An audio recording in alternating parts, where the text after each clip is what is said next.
नमस्कार किसान भाइयों, ये गन्ना पेड़ी है। एक तरफ से कटाई इसकी की गई थी और पेड़ी क्या है, तीसरी साल का है ये, 2 साल का नहीं है, 3 साल का है ये। एक तरफ से इन्होंने इसकी कटाई की थी और कटाई करने के बाद में इसने जुताई की और इसमें एक बार पहला पानी भी लगा चुके हैं ये।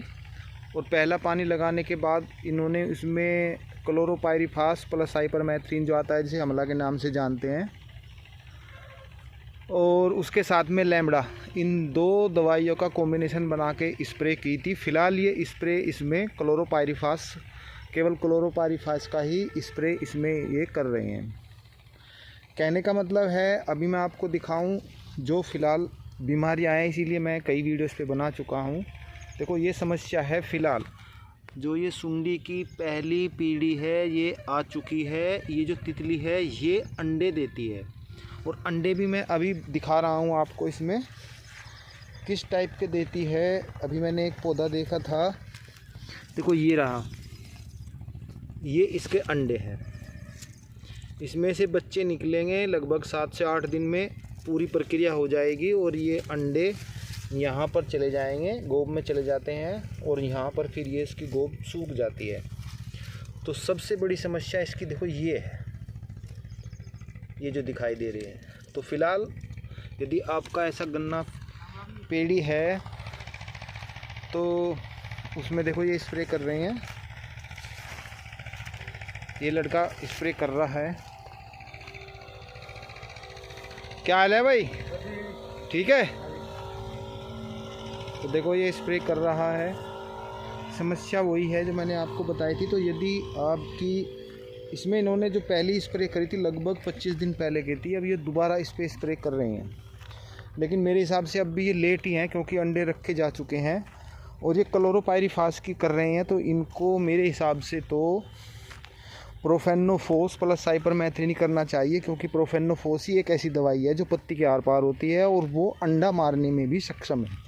जो ये अंडे अभी तितलियाँ रख रही है, इसको नष्ट करने में वो सबसे अच्छी दवाई है। इसीलिए मैं कह रहा हूँ कि अब की बार, पहले इन्होंने क्लोरोपाइरीफास की थी, वो अच्छी थी, लेकिन अब की बार इन्होंने प्रोफेनोफोस प्लस साइपरमेथ्रिन का स्प्रे करना चाहिए था। वो अच्छा रिजल्ट देती, क्योंकि फ़िलहाल अंडे रखे जा चुके हैं। तो वो अंडा नाशक दवाई है, अच्छी दवाई मानी जाती है अंडों को मारने के लिए।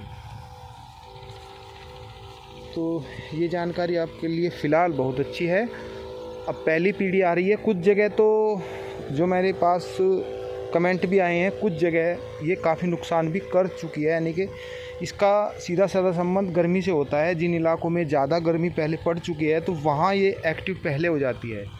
जहाँ थोड़ा गर्मी डाउन होती है तो वहाँ ये थोड़ा लेट होती है।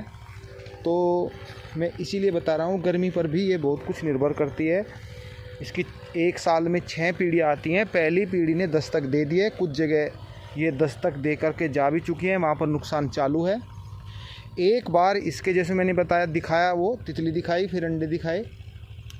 अंडे एक बार में से बच्चे निकल गए, यदि गोब में घुस गए, आप फिर धड़ाधड़ स्प्रे लगाते रहिए, लेकिन आपके गन्ना खेत में से उसे निकालना बहुत मुश्किल हो जाता है, क्योंकि गोब में एक बार जाने के बाद बहुत मुश्किल से वो मरते हैं।